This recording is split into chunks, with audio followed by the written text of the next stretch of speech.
What's up, everybody? Shiz here, back with another episode of Should I Buy It, featuring Dead Rising 3. I've promised I was going to get this one out, so here it is. Now that it's patched and working well, I mean, it had a rough launch, but Capcom seems to have figured everything out, with NVIDIA especially. So no more crashes, it's running smooth. I'm playing with an unlocked frame rate. You can get some instructions if you just Google it. The game was capped at 30 FPS right off the bat. There are no options to change that in-game, so I unlocked that through a config file that I threw in there. So if you've never seen these episodes, what I do is I grab a game. It's not quite a review. I just introduce the game to you, do a bit of an overview, show you what it's about, show you some basic mechanics and everything you can kind of get out of the game, and from there, make your decision whether or not you want to purchase the title. So, let me waste my money so you don't have to. Let's get going with Dead Rising 3. Main menu, here we go. So what we have is, you'll see there's a couple modes here. The first main one, that's my cat meowing in the background. She always does it when I start speaking for some fucking reason. Love her though. So, story mode, that's the mode that you're going to want to start off with right off the bat. So it says right here that it includes autosaves and time enough for completion of the story and side content. If you want to do it all, do it here. At any time, use chapter select to reset your timeline.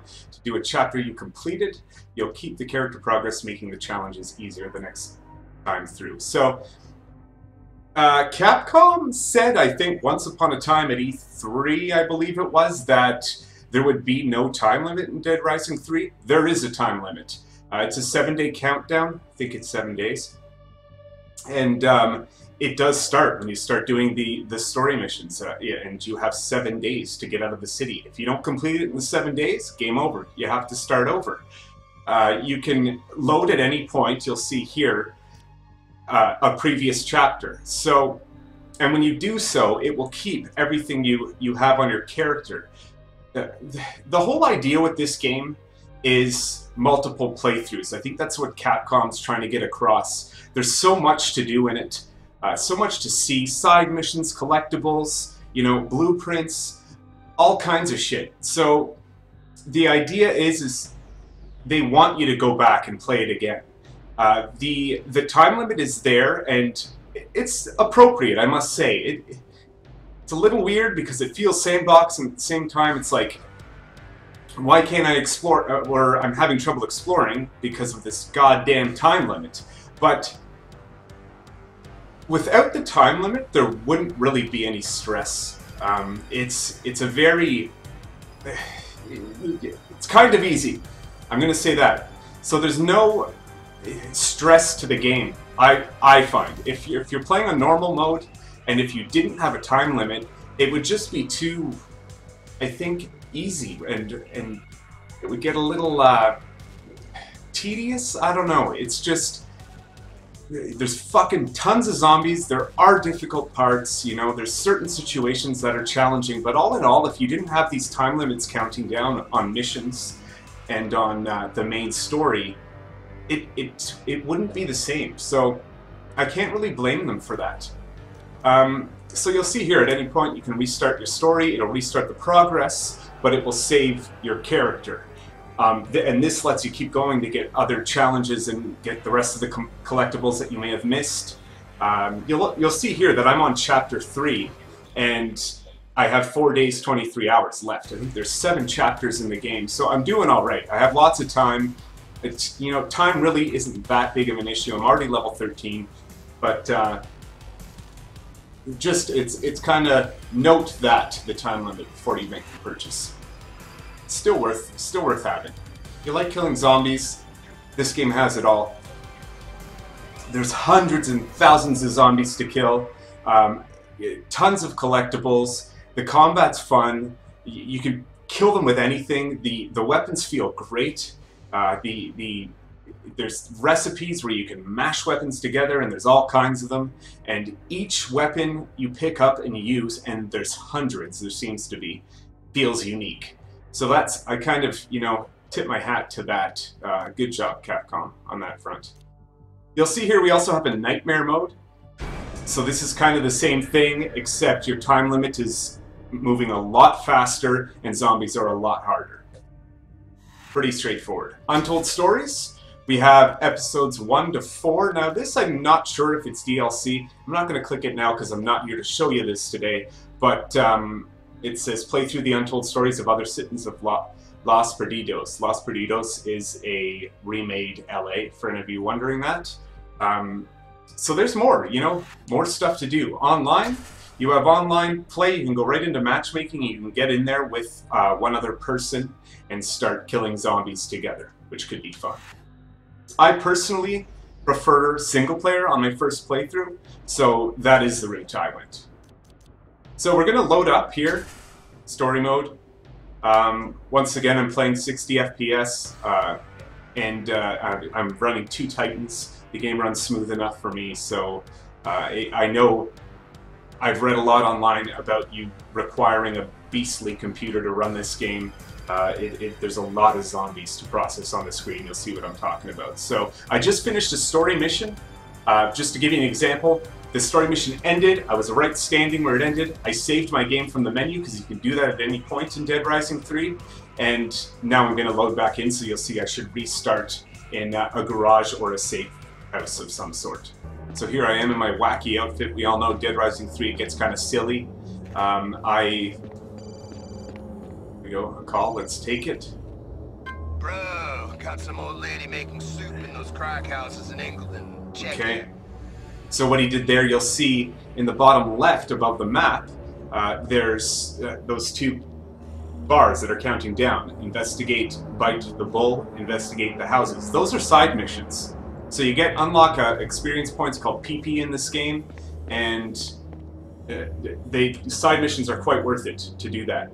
Again, you can skip them, keep going on the main mission, come back, reload, do them later, and that's one way to tackle it. I try to do them as I go. I like the experience points, I like advancing my character, and that sort of thing. Another note, I'm playing with a gamepad. It's just an Xbox controller hooked up to my computer. I recommend you do the same. Dead Rising 3 was originally an Xbox game, and it just feels right with a controller in your hand over a keyboard and mouse. As much as I'm hardcore PC, I do pick up the Xbox controller the odd time and play with it. So we'll just get into the menus here a bit.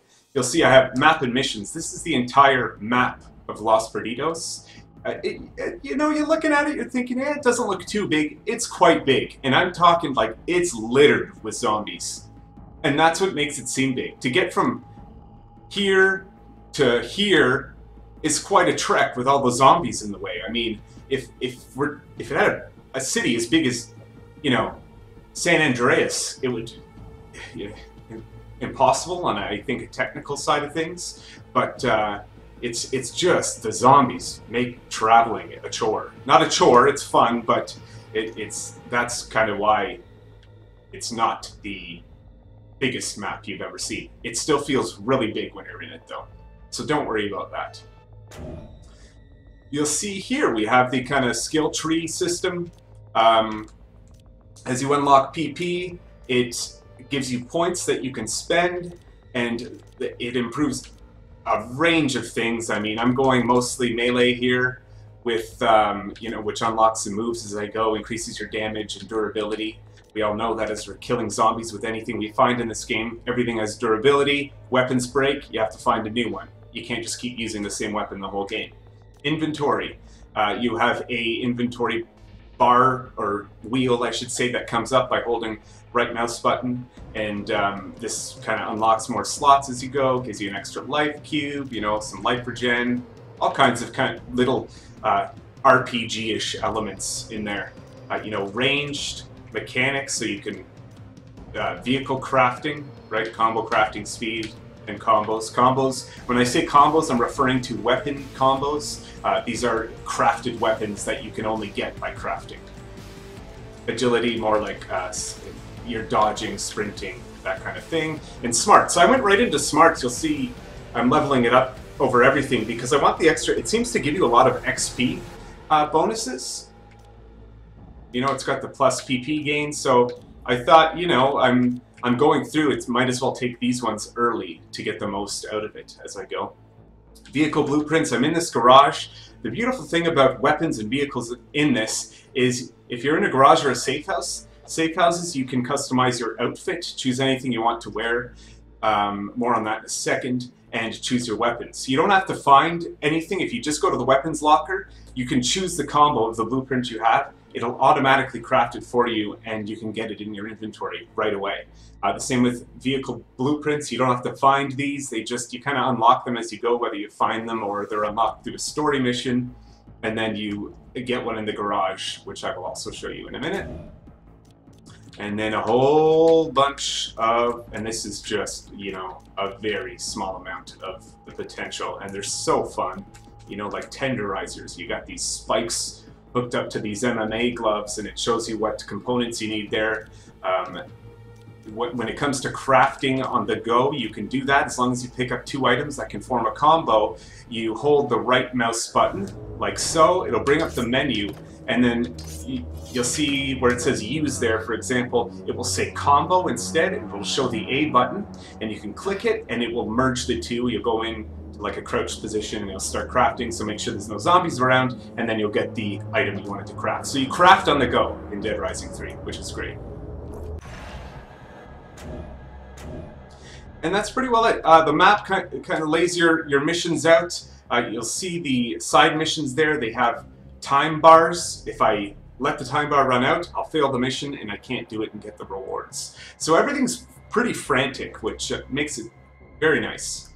It is a zombie apocalypse after all. The city is going to be bombed in 7 days. Is the premise behind the time limit that's going. Legend. Okay, so we have a chapter mission way down there. Pretty straightforward. We have side missions, which are pretty basic. Most of the side missions consist of you gotta do, you know, most of the ones I've seen so far are collect 5 of these, or do this 5 times, or get my this, get my that. Lots of fetch missions. You'll see the red skull and crossbones beside side mission those are suicide missions. So you find the area it wants you to go to, and you go in. It'll usually open with a cinematic, and then you start. It's usually a boss, from what I've seen. So it's a big boss fight. What I got out of my first one was a unique weapon, a cool cutscene. The cutscenes are well done in this. They're actually very entertaining to watch.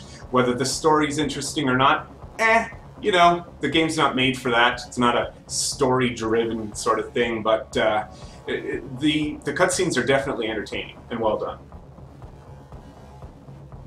Another note on that is your character, Nick, anything you choose to wear in the game, he will be wearing in the cutscenes. So I like to see his face as he's speaking to people and interacting with them, just to kind of see what he's feeling. So I try to keep my face open, at least with these ridiculous costumes you can get.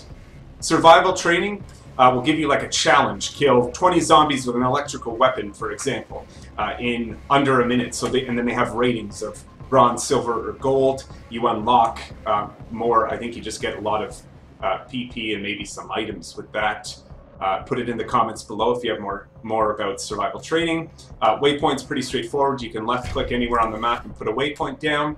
Safe zones, zombie infested safe zones. So anytime you find one of these red zombie infested safe zones, we'll go into this one in a second, you go in and you clear it out of all the zombies, and it should turn into a safe zone from my understanding. Garage, pretty straightforward. You go there to get any cars, you know, and you'll craft them immediately. Blueprints, everything's marked on the map from collectibles to blueprints, and you'll see there's even an icon for a co-op player if one jumps into your game. So let's get rolling. What do I have on me? Katana. I crafted this out of a meat cleaver and a machete. It's fucking badass. I'm wearing fireman's boots, boxing shorts, a welding helmet, and a blazer of some sort. Very important to keep food on you at all times. O is open, O is pick up. It's all the same key. Let's eat a bagel to start. You select it with the menu. You can also tap to scroll through whatever you have, and then you just push your action key, which is X. Here's another side mission. Wimpy-looking kids sobbing on top of some office by the construction in Almuda. Okay. Go kick some ass. Let's hit that safe house. And remember, there's a time limit on it. Let's get a vehicle. I'll show you how this works. Vehicle lot. The game is not paused right now, so you gotta be quick. Let's take a steamroller. It's built. You little bitch. And you are about to see how many fucking zombies there potentially is in this game.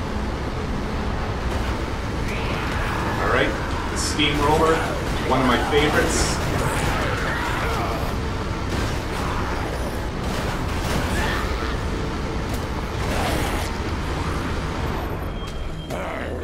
It's slow to move, but it's just devastating. Alright, let's get out and clear these zombies out. Let's get us a safe house. So you aim with your right stick, move with your left stick. You can hold... Oh, that's good under the grapple. You can hold Y when the zombie's on the ground to stomp his head. Firefighters are a little stronger than the average zombie. Let's see if you 600 PP. You get PP for every zombie you kill. You can do a strong attack with Y. B will drop or pick up another weapon. Right trigger will throw your weapon. Clicking left stick will dodge. Holding left mouse button will run. Okay, come on. I think we got all the zombies.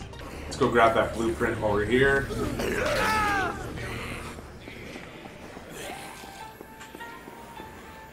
And that's how you unlock weapons. Let's see what we got there. What was that one? The Dragon Punch. So a motorcycle engine and boxing gloves. That's just fucking crazy. I'm gonna show you a side mission. Let's hit this one.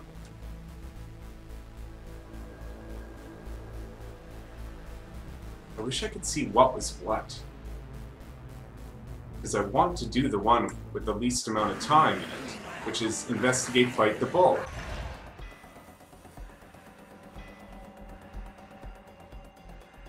I bet you it's this. Okay, let's try to get there. I'll show you what getting between areas of the city entail. Look out, motherfuckers! So we have to go around. Click right mouse button will center your view at any time. Okay. Yeah, we'll take the freeway.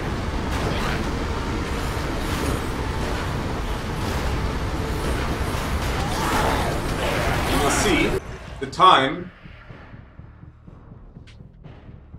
4 days, 22 hours, is counting down. Like I said, if it ends, game over, no big deal. Like right now, if I wanted to, I could just go back to a different chapter, get some shit done, and come back here.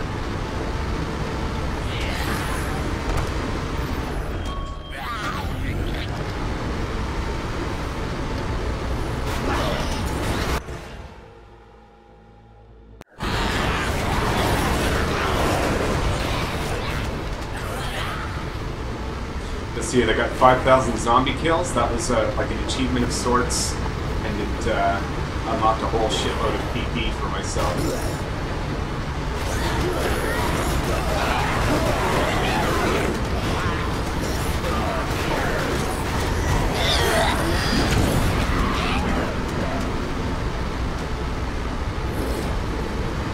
Oh, and something to note, at night, zombies get tougher, their eyes start to glow.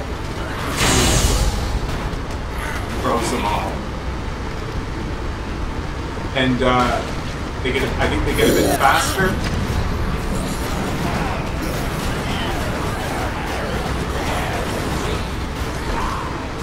And we're going to do the side mission. There's also these CDC speakers. You see that yellow circle with the square box in front of it? You can destroy those. You get some points for doing so. Let's get out of here.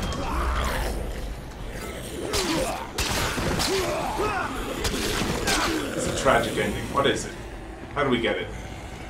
Let's go in. Okay, so what you're supposed to do for tragic endings is get to the spot, find whatever it needs you to find, and then there should be a little activation prompt where you can hit it and it will either tell you a little story or kind of explain it's something funny. but basically a little information into the scene you're looking at. So that's how they work. I'm not going to spend too much time trying to find one right now, because they obviously don't make it easy. Oh boy.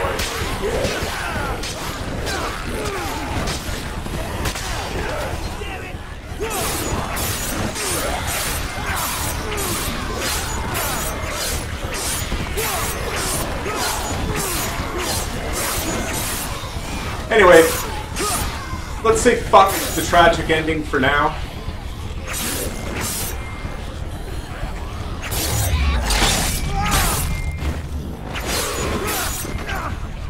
So we're just going to get back to this side mission.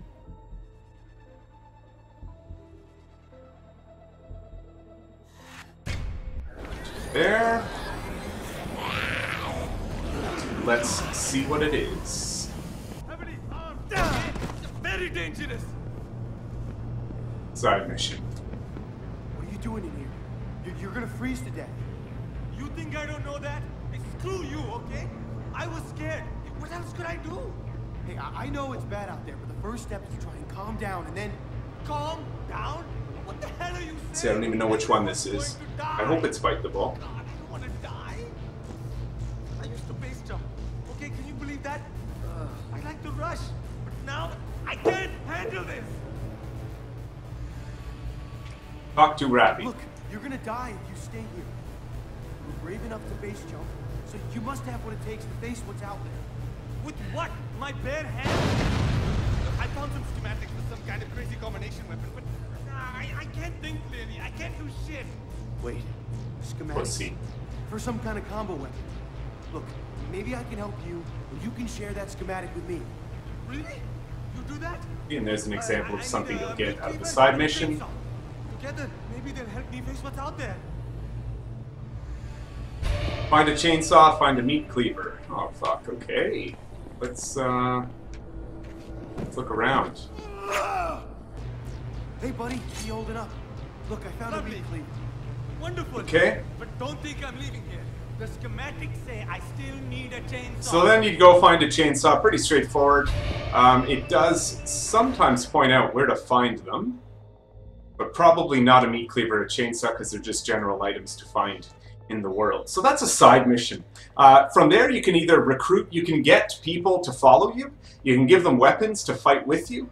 You just equip it in your hands, push O, give it to them, and then they'll help you kill zombies as you go. So I think I'm unlocking with my character skills the ability to, yeah, see maximum posse size, +2, and increase female survivor damage. So it'd be a bright idea for me to try to get some survivors on my side. And how you do that is you find them, you save them. Usually they're kind of being attacked by zombies, and you could rescue them and convince them to join you and go from there.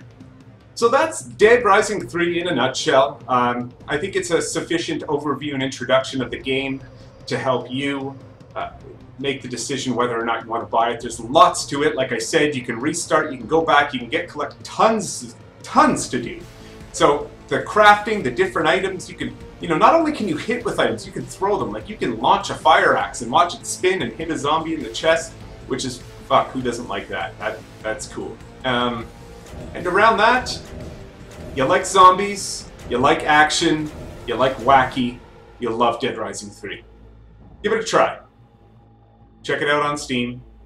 It's, right now I think it's going for 50 bucks. 50 or 60 bucks anyway. The problems are fixed. All the patches have been out, so don't worry about technical issues. Just make sure you have the hardware to run it before you pick it up. So that's my recommendation. Anyway, you are watching Shizwhack, all one word. Catch me on Twitter, Twitch TV, and YouTube. Have a great day, peeps. Thanks for watching. Peace!